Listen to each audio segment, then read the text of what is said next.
Altercation à Strasbourg. Merci beaucoup pour vos commentaires. J'aurais volontiers débattu avec vous sur notre programme de présidence, que j'ai présenté ici, mais il est évident que cela ne vous intéresse pas.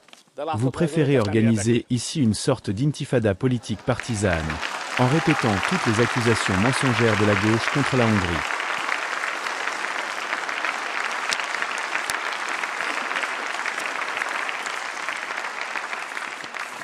Ce que vous avez présenté ici n'est que de la pure propagande politique. Je ne vous en veux pas pour cela, car vous êtes des députés parlementaires, et si c'est votre choix, alors ainsi soit-il.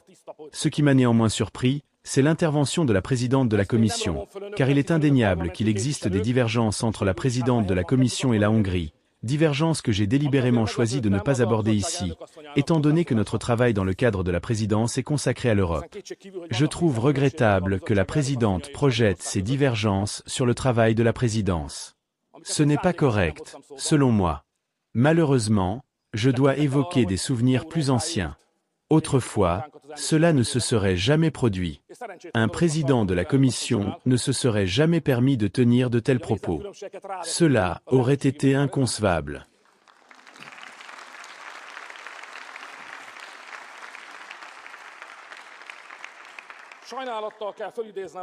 Dans le passé, comme le stipule le traité fondateur, la Commission était le gardien du traité.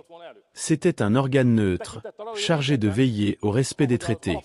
Son rôle était de mettre de côté les querelles politiques et de traiter les divergences sur le terrain juridique.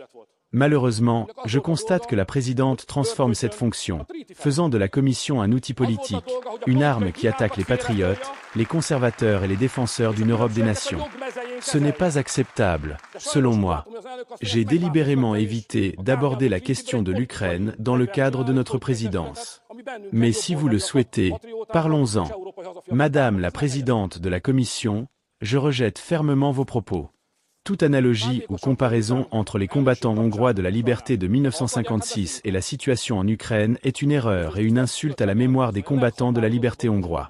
Il n'y a aucun lien entre 1956 et la guerre russo-ukrainienne. Au nom des combattants de la liberté hongrois, je rejette toutes les analogies historiques fallacieuses et trompeuses.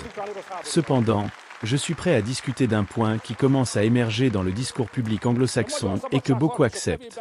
Ce point, que les défenseurs de la guerre en Europe semblent refuser d'accepter, est le suivant. Si nous voulons gagner, nous devons d'abord avoir le courage d'admettre que nous sommes en train de perdre. Car la réalité est que nous perdons sur le front ukrainien. Et vous agissez ici comme si ce n'était pas le cas. La vérité est que, grâce à des décisions imprudentes, des calculs erronés et une stratégie défaillante, l'Union européenne s'est lancée dans cette guerre de manière irréfléchie, en partie à cause de la présidente de la Commission. Si nous voulons gagner, il faut changer cette stratégie perdante. C'est une stratégie mal conçue et mal exécutée. Si nous continuons dans cette direction, nous allons perdre. Si nous voulons éviter cela, nous devons adopter une nouvelle stratégie. Je vous invite à réfléchir à cette suggestion. Dans toute guerre, il doit y avoir une activité diplomatique, une communication, des contacts directs ou indirects. Si nous négligeons cela, nous sombrerons de plus en plus dans l'abîme de la guerre.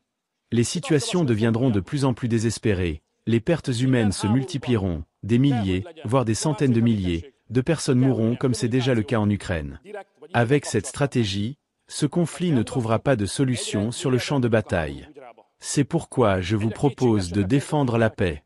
Plaidons pour un cessez-le-feu et élaborons une autre stratégie, car si nous continuons ainsi, nous perdrons tous.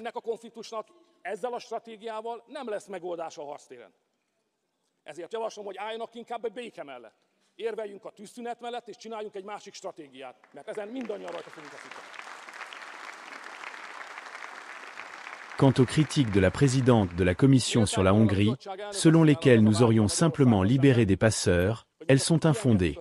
Ce n'est pas vrai. La Hongrie arrête tous les passeurs, puis les expulse du pays après un certain temps, avec l'avertissement que s'ils reviennent, leur peine de prison sera doublée. C'est pourquoi ils ne reviennent pas. Nous avons libéré l'Europe de plus de 2000 passeurs, Madame la Présidente. Pour cela, nous devrions recevoir des remerciements, et non des critiques. Certains, comme M. Weber, ont plaidé pour l'unité européenne. Nous sommes partisans de l'unité dans la diversité. Nous n'accepterons jamais que l'unité européenne signifie qu'on nous ordonne de nous taire si quelque chose ne nous plaît pas. L'unité européenne ne signifie pas que tout le monde doit se taire lorsqu'il est en désaccord avec la majorité ou avec la présidente de la Commission.